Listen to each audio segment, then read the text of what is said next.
All right, 10:02. I think we're at Zoom Lake PBS time here to go ahead and get started. Thanks everyone for joining. Thanks for having me. I should thank Leslie specifically. She asked me to come share what we're working on with you guys. I really appreciate getting the opportunity to talk to everybody. It's my first experience with this group of people. I've gone to a couple sessions. Wow, you guys are awesome, like super smart people. Great to get a chance to learn from others here.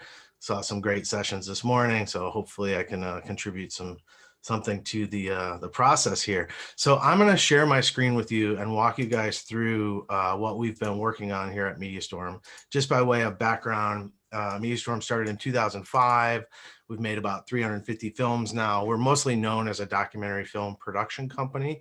Everyone can see my screen. Somebody give me a thumbs up. Make sure I've got that right, that you guys are able to see the Mediastorm platform there, and also to see a web browser there. I hope you can see both. Cool. Okay, so we started off as a filmmaking company. We run 4 or 5 lines of businesses now. We've diversified ourselves quite a bit over the years for a variety of reasons. Obviously, you want to have diverse revenue models.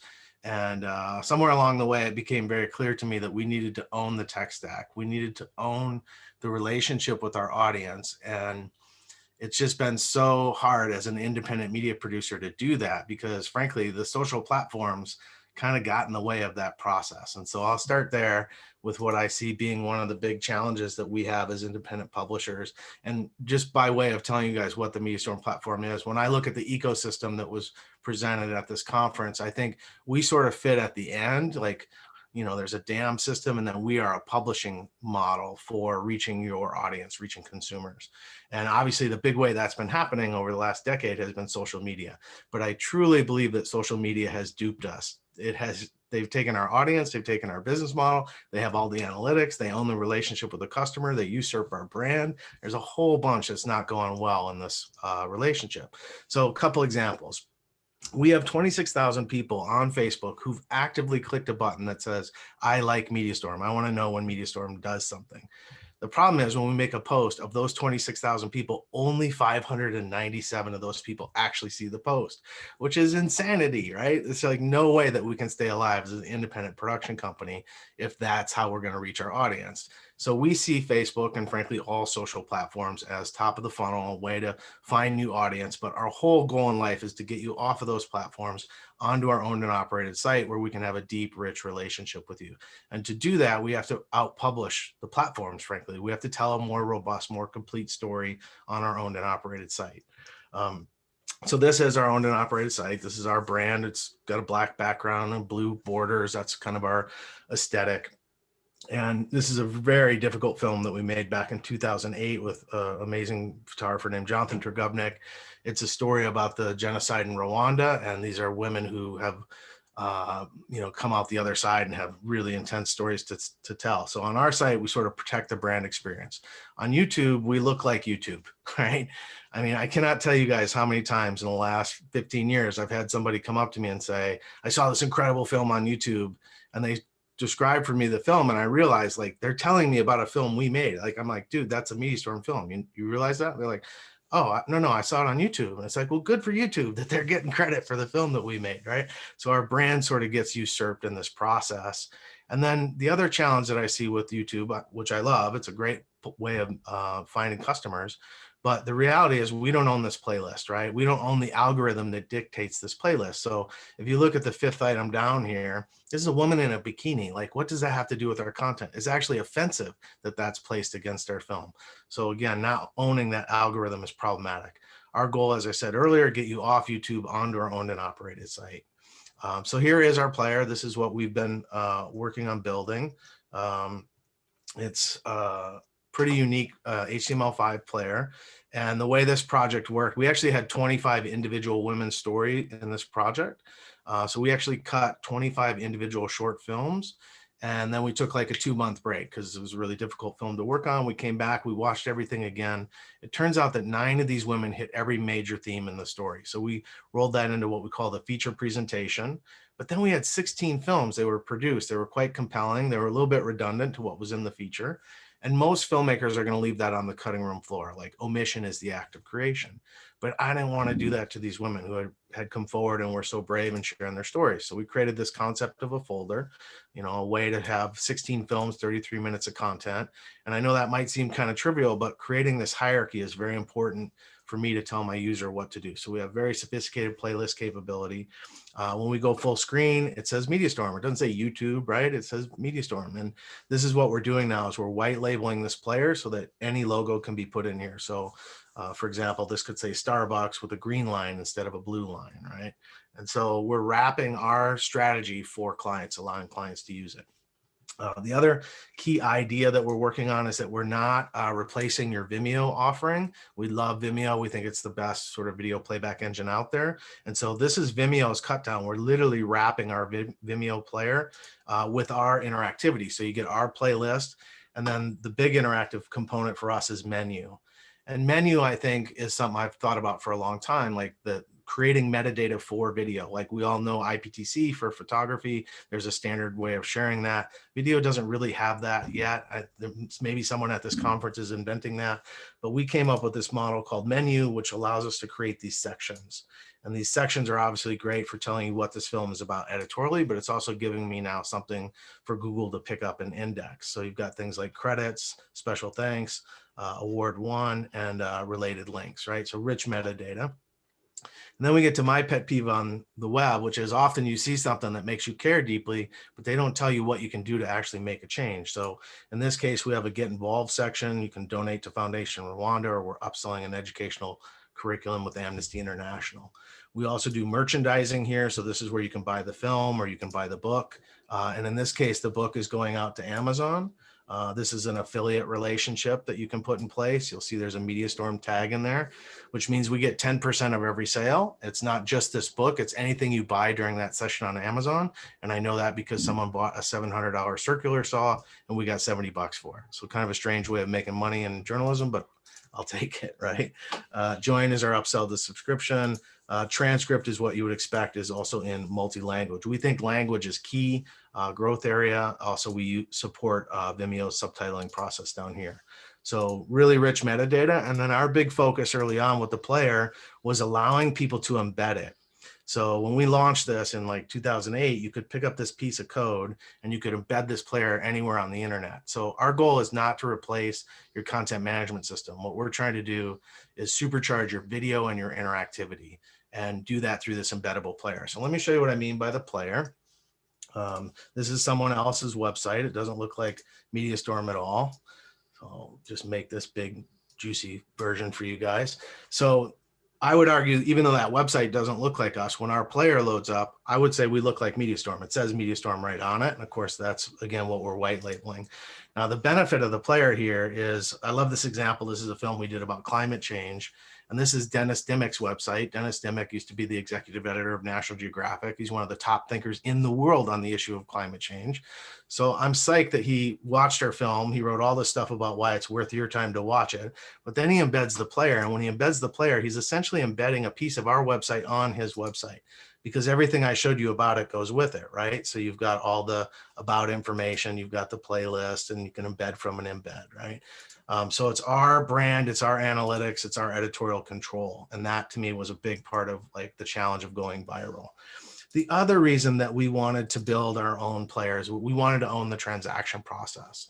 Like at the time when we launched, there was no way to really transact except for iTunes, right? iTunes, amazing storefront, 800 million credit cards on file, one-click transaction. Everyone on this call has bought a lot of stuff off iTunes, probably more than we should have, right? And it's super easy to do. And look, I love the check that iTunes sends me every month. The problem is they don't tell me who bought my film. I have no idea who my customer is. So that's a huge problem, right? So here's our player. We've got a poster frame on the left, a playlist on the right. And in this case, the trailer is free. You can watch it minute 46. And when that finishes, it'll spin to the next item in the playlist, which you can see both have locks on it. Now, you'll see we're charging $2.99 for this film, right? The power of our system is when you click on the buy button, you have to log into the player. Once you log into the player, I have your email address. Frankly, that is probably worth more than the $3 you spent on the film, because if you bought that film, you're probably going to buy something from my archive. You're likely going to buy the next film that we make. So knowing who you are is the most important element. The other thing I like about owning the tech stack is that I get to dictate the business terms of the relationship, right? So I don't know about you guys. I do a lot of pay-per-view. Just the other night, we bought Aquaman. I got an 8-year-old boy, and he's like, "We got to watch Aquaman." And of course, we start the film late at night, and I'm a bit of a scotch drinker. Halfway through, I fall asleep. I wake up the next morning, and I feel all pressured to watch that film. That's not how I want my customers to feel. So in our model, you pay once, you can watch forever, right? It's almost as if you've purchased that film to be able to watch it, right? So we call that pay per story, and we unlock these 2 titles here for $2.99. Now, to be fair, we weren't doing great with this. We were kind of nickel and dime in our audience. We were asking them to pay for everything over and over. It really wasn't until 6 months later we launched subscription for $23.95. That's when we hockey sticked. What we did is we went back into the collection. We updated a bunch of our legacy films. We bundled them into a subscription offering for $23.95 a year. You can unlock the entire archive. What I've learned about charging for content, because we were very early in this was like 2012 when we put a paywall up, is the most important thing about the process is to ask. If you ask people for money and they believe in the work you're doing, they'll give it to you. And that was I kind of was hoping I was right on that, but it sort of proved to be true with the subscription offering. Now, the other thing that's super awesome about that embedded player is if we are charging for content, as we are here with these 2 films, here we are on NBC News. They have 35 million unique users on their site. They've embedded these 2 films we did on Dementia. In this case, their audience can watch that trailer for free. But if they want to watch the actual film, they have to buy it. And when they buy it, they're buying it through me. I'm collecting user data and revenue off a website that has 35 million unique users. I think this is a game-changing business move for us, and it's something, like I said, we're allowing to go out the door to others. Now, about 6 months after we launched our paywall, Vimeo came out with Vimeo On Demand. Everyone on my team was like totally upset. They're like, "Oh my God, they caught us on this feature." And I was like, no, they just validated the business model. They too believe that people will pay for high quality content on the internet. And that is the much more important statement to make back in 2012. I believe in 2020, everybody is over it, right? We get it. If you want to see great stuff, you got to pay for it. And I wish the internet had started that way. It wouldn't have been as hard to dig out of it, but here we are in 2020, and I think this is real. Now, we also distribute to Vimeo. Of course, it's an amazing place to reach incredible filmmakers. It's a great storefront for us. It's another top of the funnel place. What's a little strange is when I make a sale on Vimeo, this is the message that I get from Vimeo. It says, "Someone just purchased Kingsley's Crossing, love Vimeo." I don't really know what to do with that. I made a sale, great, but who was it, right? If it was Candace or Leslie, people I know, I would send them an email and be like, "Hey, thanks for supporting our journalism." Now, in our model, on our transaction side, when you make a sale, not only do I know your email address, but I can position it visually, right, with our poster frame, and it says "Love Mediastorm." So it's just a better brand experience to do that transaction yourself. All right, so the 1.0 player for us was all about video. The 2.0 player, which is what we're now licensing to other clients, brings all those ideas forward, except for transaction. We haven't fully built that in the 2.0 player yet, but we know how, and it's coming. The 2.0 player is all about interactivity. It's what can you do in this space that's unique to this space. So at Mediastorm, we've built a ton of these interactive destination sites. Our big client in this space was the Council on Foreign Relations. And the work that we would do for them was around this concept of crisis guides. And so they wanted to be like the definitive resource on the internet to understand the conflict that US and Iran had with each other. And the way these projects would work is they'd come to me and say, "All right, we want to lead the site with a 10-minute film that makes these 20 points." And I'm sure people on this, I don't know, what do you call this, a call, I guess, have had this experience where you read those 20 points and you're like, okay, 17 of these ideas do not belong in a film. They'd be things like, what's the GDP of Iran? Well, the GDP of Iran is data, right? That should be an interactive experience. Films are good with character, with emotion, with visually sophisticated coverage. So what we do is we take those 17 ideas out of the film, we move them into these interactive experiences, and then the film was left to just carry the water for those 3 ideas that made sense in the film. What we got good at in this process was building templates that allowed the client to manage these very sophisticated sites.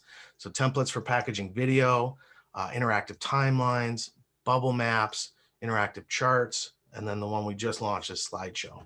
Okay, so once we had these interactive title types, the next step was to get one layer above it. which is the cover. What is the first experience you have with a product, right? So we started to attack our poster frames and tried to make those more visually sophisticated using motion. So you have like a famous Rick Smolin picture that animates on screen. This is where I think this medium is going. I think it's going to be a much more cinematic space. And once you animate that poster frame, the next step is to attack the entry point into the project. So in this case, we have a cover title type called grid.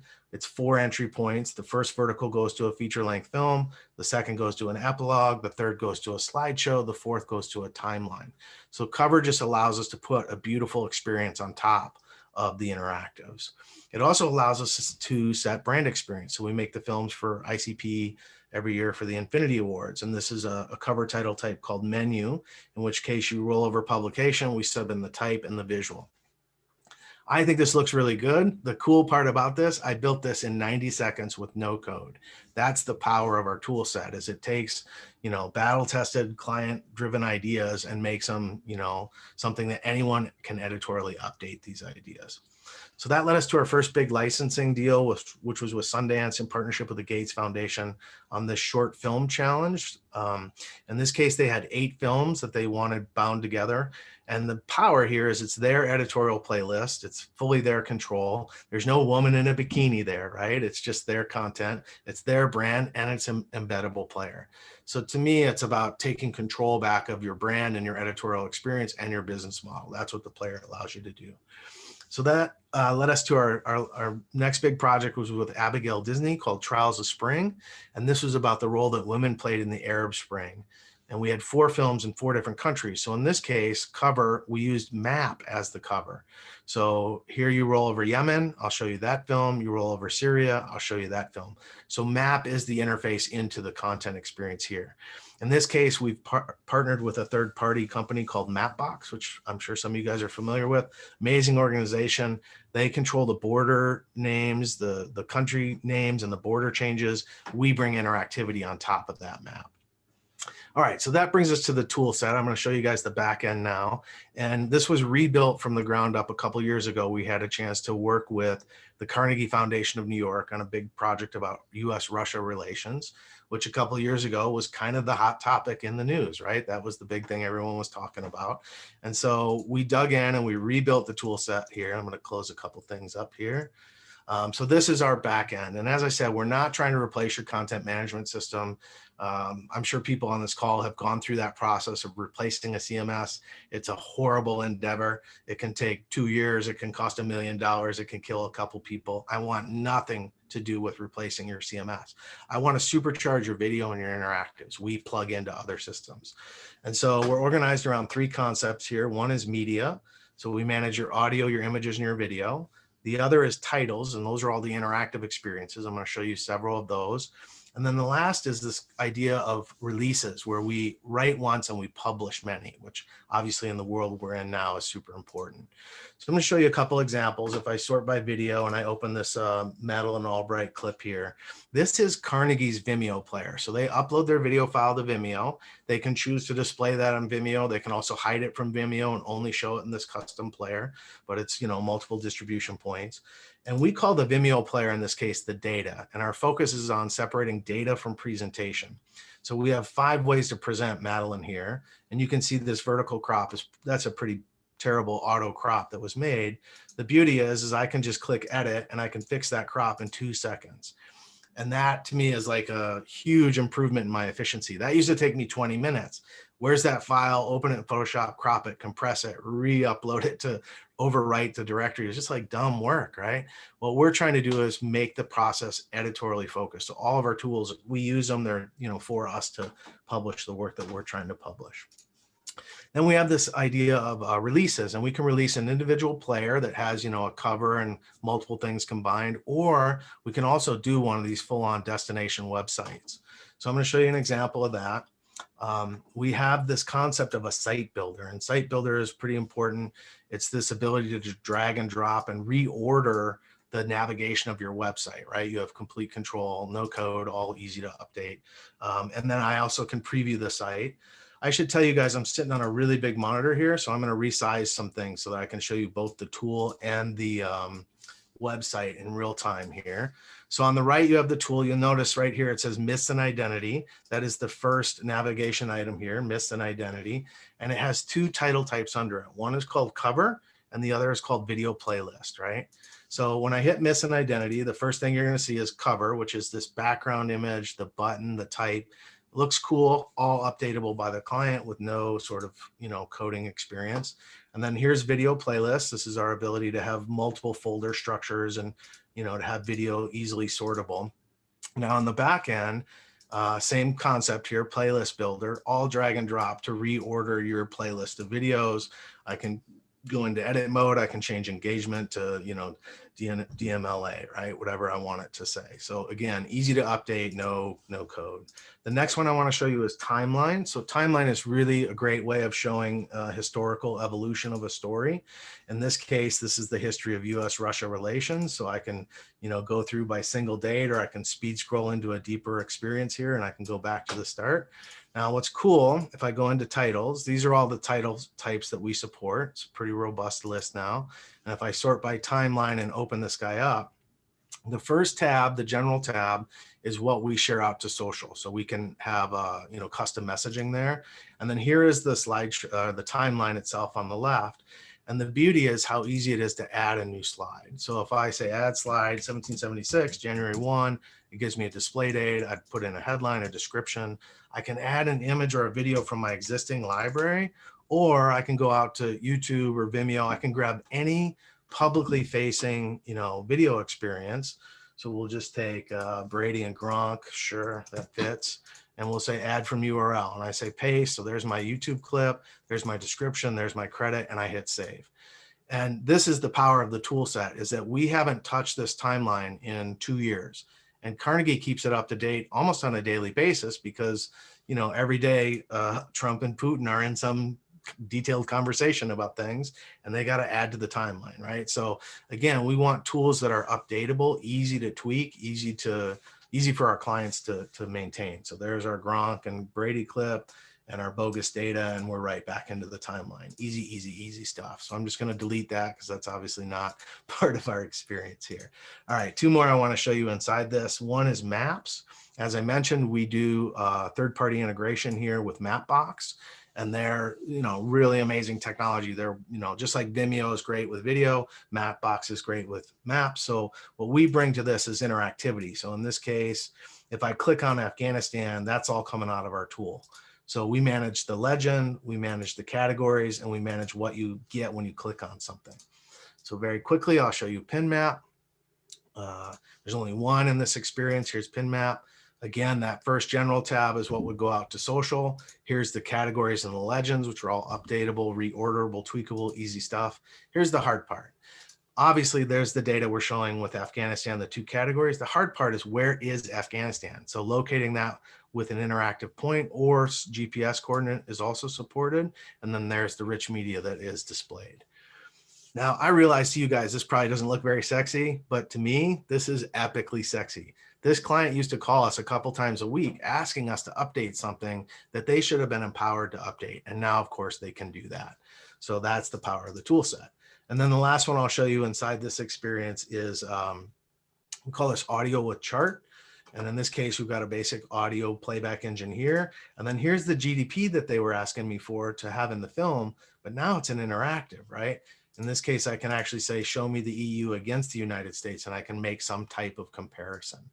Now, this is my favorite example of how we separate data from presentation in the tool set, because in this case, if I open chart, we have this concept of configuration. So the client can go in and update one of these cells, change the number, hit save, and the chart will update dynamically. And this is what we learned about our clients. They were terrific with data. They weren't so great with visualization. So that's why we separated the two concepts.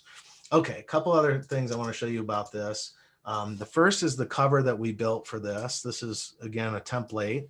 In this case, it's grid, and you've got 8 entry points into this destination site. And on my screen, it looks amazing. It's 30-inch cinema display. It's super beautiful, but obviously most people are not on that big of a screen. So what happens when you resize the experience, you can see it's fully responsive all the way down to a mobile experience. So again, your job, tell the story. Our job, make it look good and work on any platform that you use it on. The other thing that's really cool about this player is that everything I'm showing you is embeddable. So this is Mediastorm. This is our owned and operated site. This is the website I just showed you embedded on our website. It's a website within a website. It's like a Escher puzzle. And any change they make to the content, we will get dynamically. It also includes deep linking, so I can go, have it start on any of the destinations within any of the chapters within the destination. Okay, one other thing about this that I really dig. This is a scenario where we had 400 hours of video in this project. It was massive.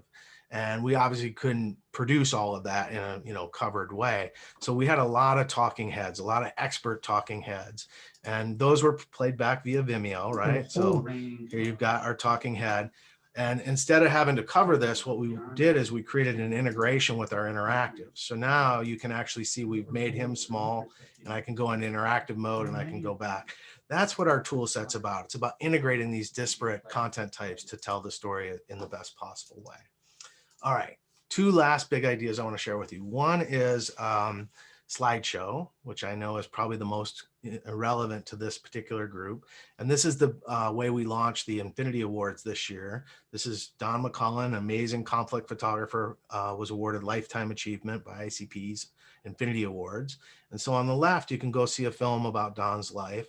On the right, you can go see a slideshow of all this work. And it's in this integrated player, right? So it's our brand, it's our logo, but this is Mediastorm's Vimeo player, right? So it doesn't look like Vimeo, it looks like our brand. And I think that's an important idea. And then of course we bring this level of interactivity to it. So in this case, you've got what this film's about. You've got the credits for the people who made the film all packaged up, related sponsors, the transcript, the related links, the ability to purchase books. Of course, you can also donate to ICP. Please donate to ICP. They're amazing. And then we also added this line right here called index. This line in our 2.0 player is very important because it's what allows me to jump to any other part of the experience. I can get back to the cover, or I can jump to slideshow. All right, so here's slideshow. I probably could have just shown you guys this and walked away. This is probably the thing that most people on this call are interested in. This is now the 4th time in my career that I've built a slideshow tool, and I'm kind of upset that I had to build it again, to be honest with you, but there was nothing in the marketplace that did what I wanted to do that would integrate deeply into the experience. So slideshow has what you would expect: headline, caption, that stuff. You can license an image, right? In this case, we're just going out to Contact Press's website, which is powered by Photo Shelter. So it's just a link. It can go to Getty or any licensing agency out there. We're also parsing XF data. We could, in an optional way, show you where this picture was shot via our Mapbox integration. You wouldn't always want to show that, but it's a pretty cool capability. And then this is something I've been working on since the 90s, which is the idea that the picture is the hero, but you've got supporting media. In this case, Don McCullen talking for 1 minute about this first picture he ever had published in video. It can be video or audio. And then we're also upselling his books in this case, right? Now, slideshow works the way you would expect. You can go sort of frame by frame, but now instead of the video playhead well, we've got nonlinear nav down here. I can jump to any other picture. I also can go buy prints. Again, that can go to any third-party fulfillment service. And I have a thumbnail view. So you've got, 68 pictures from Don Cullen's career in a slideshow. Now, the power of this whole thing to me is that it's fully embeddable. Here's the embed code. I can copy that to my clipboard, and that can go anywhere else on the internet. So let me show you what I mean by that.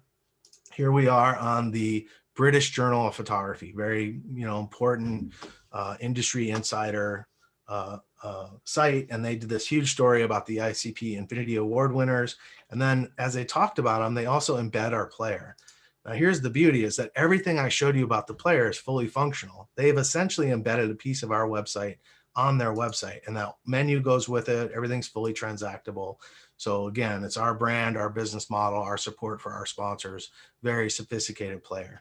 Now, the cool thing is, of course, you can go full screen. And once you've gone full screen, why do I care where you started this experience from? This is the 1619 project that was done by the New York Times, incredible project. So we made a film about it. We were able to show a slideshow of the magazine spreads. We were able to promote the podcast that they did on the daily. And of course, they also did an educational curriculum with the Pulitzer Center on Crisis Reporting. So we created a new title type called Page, which is very, basic web pagey kind of approach here to just be able to upsell the curriculum. And again, it's fully responsive. So, when you go down to mobile size, everything works just good and fine. All right, last thing I want to show you guys is a prototype. All right, I don't know about you guys on the call, but I am losing my mind over podcasts. I have become like an Uber podcast junkie. I haven't been excited about a new media format since I saw the internet for the first time in 1994. And I'll like literally drive farther away to go do something now just so I can listen to podcasts. Like, it's a sickness. But I think there are two great challenges with podcasts, as much as I love them. First, it's obviously monomedia. It's an audio-only playback experience. That's both its strength, and I would also argue editorially its weakness. But it's the second thing that I'm really focused on, which is we as independent creators are making the same mistake we made with social media. We are allowing the platforms to own our audience, to own our brand, to own our distribution. And I just think that's dangerous. We should take it back, and we should take control of our audience relationship. So I want to show you a prototype that we built around this idea using content from one of my favorite podcasters, a guy named Tim Ferriss. You guys probably know Tim. He wrote a book called The 4-Hour Workweek. And this is one podcast that Tim put out with Neil Gaiman. So I just want to break down for you the components of what he did and how we present it. So he's got a great headline: the interview I've waited 20 years to do. I'm clicking that every time, man. You've waited 20 years for this? Like, I got to hear that. Great headline. He has a picture. It's not a great picture, but he has something to share to social. He has great metadata. Like, he sets up his podcast really well editorially, which means he's going to index really well on Google. He's on multi-platforms: podcast, Spotify, Stitcher, Overcast, and YouTube. So he's writing once, publishing many. He has sponsorship. He's sponsored by Peloton. Amazing sponsor, but not very visual. And then, of course, he's selling books. I'm convinced the reason Tim does content is so that he can, put his books in front of us to buy them, right? It's transactable. And then this is where he goes Spinal Tap 11. He's got related links for that episode. He's got all of his show notes, and he's got everyone mentioned in the podcast all linked out. He is brilliant with his metadata. Like, I'm sure his search results are incredible because he gives Google a ton of things to index. He spiders in and out, and he's built with great metadata, but I don't think he looks very good, right? So here's what he could look like in our player. So he uploads his logo. It's a Tim Ferriss show on the left. He's sponsored by Peloton, which now persists. So that's going to be there through the whole, experience, which means you could charge more for it. And he picks a single color. He picked yellow. So his links go yellow, his buttons go yellow, and his navigation goes yellow. Now, there is one link down here to the Powered by Mediastorm, and that just goes to tools.mediastorm.com, which explains, how you can license the software. But other than this one tiny link, everything else is Tim's. It's our strategy, it's our templates, but it's Tim's brand, it's his analytics, it's his hosting, it's his business model, right? And my whole strategy is kind of in play here, because the way this works today is you're listening to him on iTunes, right? And what I want him to say at the end of his iTunes experience is, I hope you enjoyed this episode with Neil Gaiman. If you want to learn more about Neil, go to timferriss.com. And there you can see a timeline of Neil's entire career. You can see a slideshow of every movie he's ever made. There's more. That's my strategy, to out-publish the social media platforms. We have to deliver a better editorial experience, either more robust or deeper integration. And what I think we've built here is a deep integration for a podcast player. So in this case, if you were to click listen to the podcast, I still have access via this index to everything I just showed you, right? So everything on the cover is available to me. So for example, I could go to Slideshow. I'm still listening to the podcast here. I can pause it, I can rewind it, but I can go through a slideshow while I'm listening to the podcast, right? That's what all the kids are doing. We're all multitasking, right? And then just to show you how flexible the menu is, it's incredibly customizable. So we can support everything that Tim's already doing. We can, show the YouTube experience that he shoots his podcast on video, so you can watch it. You can see the bios for the two people in the episode, the show notes, the people mentioned, which are all linked out, his episode links, his sponsorship, which is much more visual now with the call for additional sponsors, every episode he's ever done, all of his books fully transactable. And then at the end, of course, get the gold. The gold is getting people's email address, right? If you can get their email address, you can tell them about your upcoming projects. You can surface the archive to them. All that stuff matters. Now, the beauty here is this whole player is embeddable. that means Neil Gaiman can pick up that embed code, put it on his website and say, hey, I was just on the Tim Ferriss show. Go to neilgaiman.com, check it out.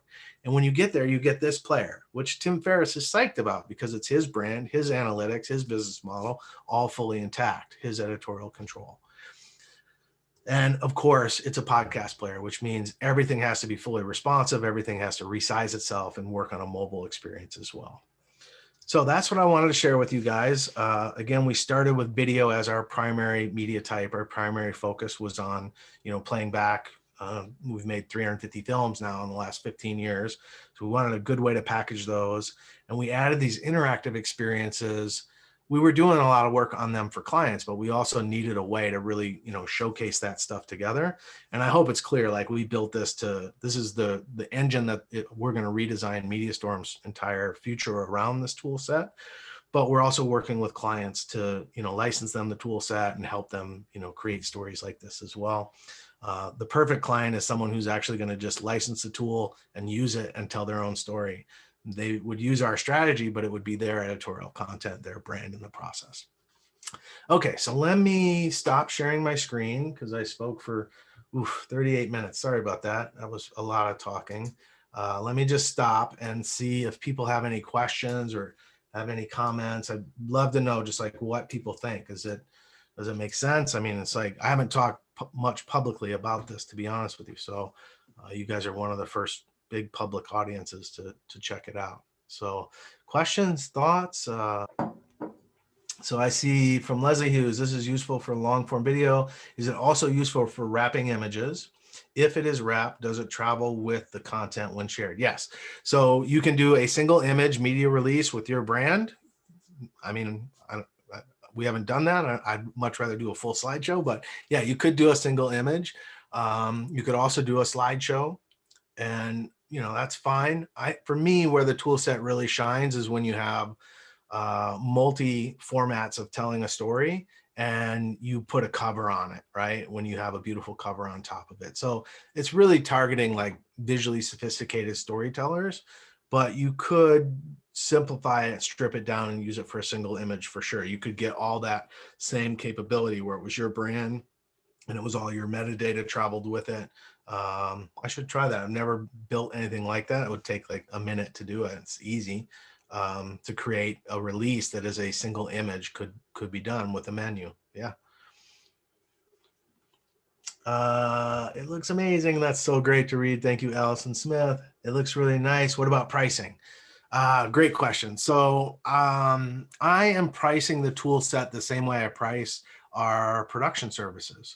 So for example, when we get hired by a corporate client, they pay us, a lot of money to get us to make a film for them, and they will pay a higher fee to use the tool as well, corporate priced for the tool set.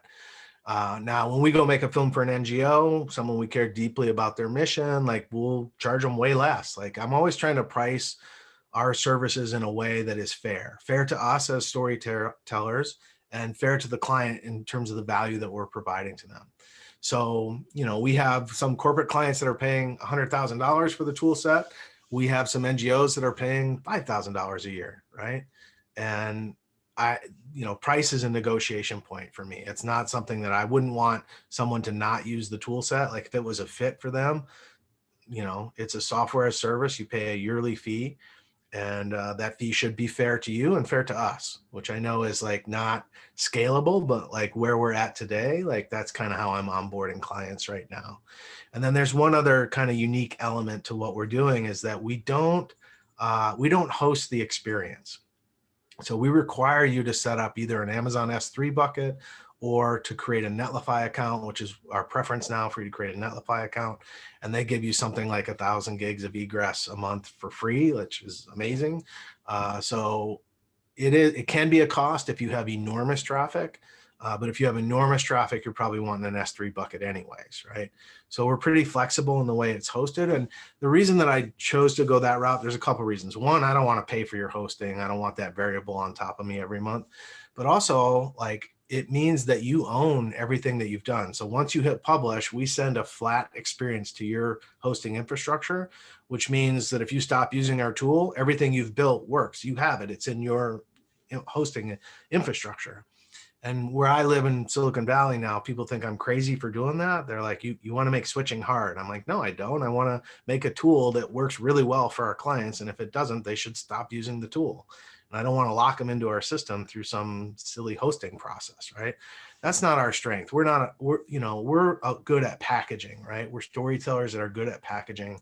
We are not afraid to use best in breed third parties to do hosting or video serving or mapping. Like if we can find great partners who are excellent at what they do, we want to integrate them. And I saw a bunch of stuff in this conference where I'm like, oh my God, I gotta go talk to that person because what they built is amazing and it would work really good in our system. Cool. So that's the pricing. It looks very interesting concept. I'd love to subscribe to your documentaries. What's the SEO impact for the content? I assume it's an iframe. That's right. Player makes use of lots of visibility. Toggling for content will impact SEO. Oh, hello there, boy. This is my son, Jasper. He's 8. He likes to, jump into my Zoom calls. It's true, iframes do not index as well. And so what we're doing is allowing, we haven't built this yet, but this is my vision for where we're headed, is that we will have an API call that allows you to grab any piece of information and also write it to the page. So when we do our redesign, we're going to have the same challenge, right? We'll have this iframe player, and then we'll use embed code to launch the player, but then we'll write that same data to the actual web page so that it indexes better. Oh, everyone's saying hello, Jasper. People are saying hello. It's weird, huh, Jasper? We're staring at a bunch of names and boxes. This is your world that you're going to grow up in, a Zoom world that you're going to live in. How does Mediastorm interact with digital asset management? Great question. When we talk about this, the dev side of my company is always like, don't call it a digital asset management system. And it is for me, like we're managing but we're only managing published projects, right? I have, I don't know what we have here, 300-400 hard drives with all of our project files on it. So we manage our big films on hard drives, which I know sounds crazy, but the finished film goes into this system. So we manage the high res assets that are the published experiences. And for us, those are sitting on S3. So we have, a triplicate basically in the cloud of our high res assets. I don't think we're like a robust DAM system the way I'm sitting on another panel on Friday. That's a DAM panel, don't repeat that. And, those guys are fully robust systems for that. I think we in the ecosystem fit more, we extend the digital asset management system into the publishing space. That's where I think we fit best. We should just plug into a bunch of those guys is the way I think about it.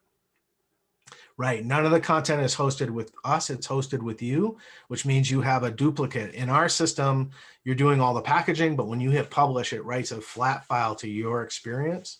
So yeah, you're doing the hosting. I tried to answer the SEO impact, which is the iframes do not, Google does not crawl iframes for metadata right now, which is why we will have an API that allows you to write it to your flat web page as well. We see a need for what we call a canonical URL in our system, which is where is the definitive place that you've published something. And when you hit that location, that's where we'll have the embedded player and the metadata written to that page as well. That's the goal. Does that make sense, Jasper? You're killing me, dude. Let's send them this tools page as well. So there's a page on our site that I'm going to put in the chat for you guys where you can learn more about this tool set if you want. Cool. So there's tools.mediastorm.com where you can learn a lot more about it. Andrea says, great product. Thank you. Awesome. Who owns the rights? I'm not sure I understand the question. It's your content. You own all the content. You're using our tool set to package and publish. And that flat thing that you spit out into the world is completely decoupled from our system. So it's yours. You have it forever, right? And it's just an HTML experience that you could edit and tweak if you wanted to. But using the tool is a heck of a lot easier because you don't have to write any code to do it. Any other, yeah, it's the content. Yeah, it's your content, Andrea, of course. Yeah, we're not making a content play with this. Our content play is our subscription offering, inside of our publication, which we call publication, which I realize is a terrible name, but we're not really great at naming things. The Mediastorm platform, also terrible name. I don't know what we should call it, but it's a tool set for packaging video and interactive experiences is what it is. Storm platform? Storm platform? Yeah, someday you'll own this. You're going to have to figure out how to run this thing, Jasper. Jasper doesn't usually sit in my calls, but I think he's intrigued by the number of people that are here. That might be what it is. I don't know. You're famous. Yay! All the kids now want to be YouTube stars, right? When I was a kid, we wanted to be professional athletes. Well, I do want to be a professional. Well, good. That would be a good thing to be. All right. Well, I don't want to keep people from other things if there's no other questions. I think there might be. I'm not sure. But I will stay here and stare at you. MSNBC question mark? Yeah, I used to work for MSNBC.com, not the cable side. I find the cable side to be a big embarrassment. I was in Redmond, Washington. I actually started as a Microsoft employee, and we were called MSN News in 1995. And frankly, that's where a lot of my ideas were built from working at MSNBC. I was director of multimedia. I ran slideshows and video and audio experiences there. Yeah, that's where it started. Okay, thank you, everyone. I'm going to hit leave. Good luck. Appreciate your time. Bye.